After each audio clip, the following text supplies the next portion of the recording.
Alright, so we finally made it up to Mutant Mayhem. Finally, thank God. I swear it's not my fault that this video is late. It's because Paramount decided to, like Transformers Rise of the Beasts, release this one way later in Australia than in the US. I don't know why they're doing this.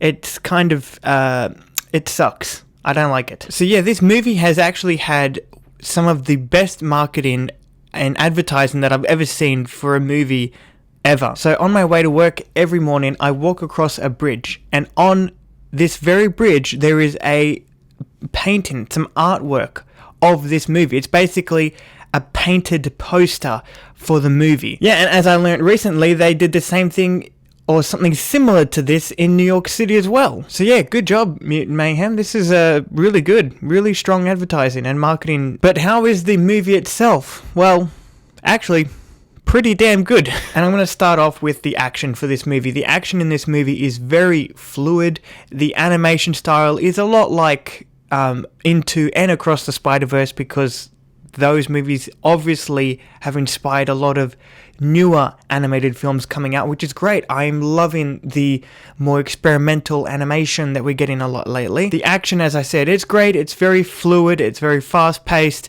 I will say, though, it's not as good as Batman vs. Teenage Mutant Ninja Turtles, which I did review, but the action for that movie was just a lot more hard-hitting for me personally. The action in this movie is still good, but I just don't think it hits the same as that movie, pun intended. What I will say, though, in terms of characterization, I loved Splinter, I loved Superfly, I loved April O'Neil, and I did love the Turtles, but that's a whole different bag that I need to get into. First of all, Superfly was really intimidating. There's a moment in this movie where I kind of shit my pants because you have, Ice Cube voicing this guy, and when he turns around and he's not quite happy about something that the Turtles said, oh yeah, that was very scary.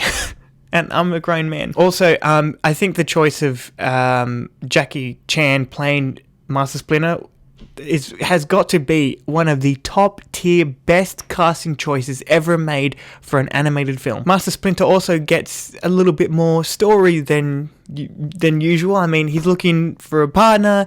We get to see him swiping through TikTok on his phone. I mean, they are developing and fleshing out, Master Splinter more than any other piece of Turtles media before. In a very different way, I will say, because I just remembered the 2012 Nickelodeon run of Ninja Turtles did flesh him out a lot, but this movie's doing it in a very human way, I will say. It's funny though, he's actually technically more human in that show than in this movie, technically. So, I did mention the Turtles. How are the Turtles? Well, I think they are spot on, 100% perfect.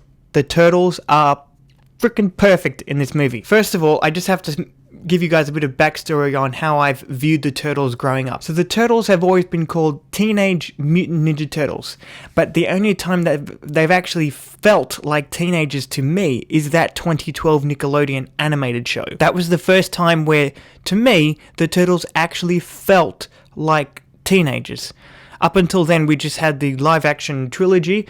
We had the 2003 show, which I did grow up on, and the 80s cartoon as well.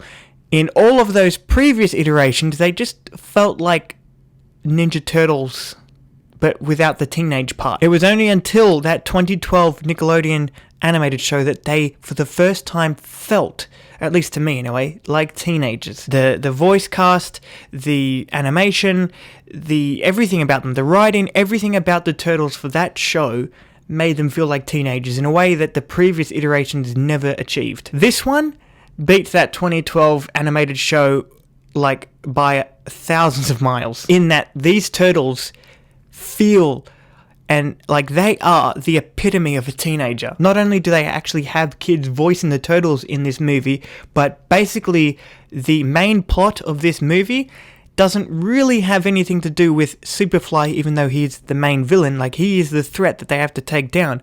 But the main story, like the central story of this movie, is about the Turtles trying to prove themselves to become a part of society. It's in all the trailers, so it's not really a spoiler. But I thought that, after seeing the trailers, I thought that this movie was just going to touch on that. It wasn't going to make like a big deal, but it is such a big deal. And the movie, for the first time ever, I keep saying that, but the first time ever, this movie made me understand how the turtles feel being mutants.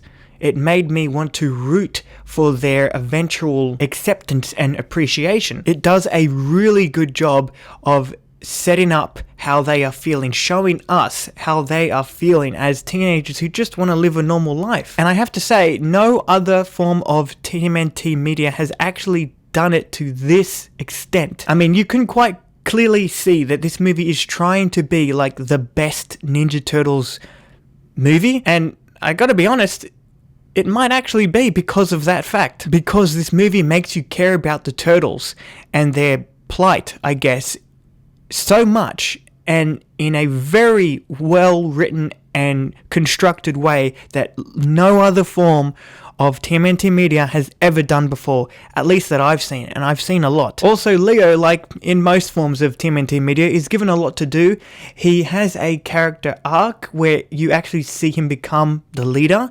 That was very well done in my opinion. Now, how the film ends is another thing entirely. That I feel like, okay, so they're taking it in a bit of a different direction, obviously. How the film ends, if in case you haven't seen it, yeah, they get accepted and appreciated by society. I won't say anything else because there is more to that than you may not already know. But yeah, how it ended was a bit strange as a hardcore Ninja Turtles fan who has grown up with everything. So it was weird, but at the same time I actually kind of liked it. I kind of liked they're going in a bit of a different direction. They have a very different animation style, and they're showing the turtles in a very real way that has never been done before. So yeah, for me, this has got to be one of the best Ninja Turtles movies ever. And this is next to the 2007 animated movie, the Batman vs. Ninja Turtles movie, the live action films, even the shows that I grew up with. This has got to be like the best I've seen so far. Yeah, that's really all I can say about this movie. I mean, it's very simple. It's a very simple movie. It's meant to just entertain you, really, make you laugh. It has its main threat, who has a very kind of sort of, generic plot. But really, that's not what this movie is about. It's about the Ninja Turtles. And if you go into this movie knowing that, then you're going to love it. Anyway, that is my review for Teenage Mutant Ninja Turtles Mutant Mayhem.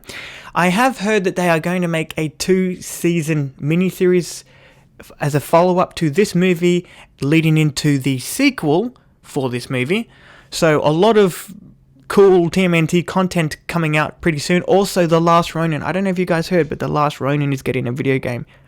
Fuck yes! I can't wait for that shit. Definitely gonna review that, you betcha. Anyway, I'll see you in those reviews. Alright, so we finally made it up to Mutant Mayhem. Oh, the mic's good. Really, in there.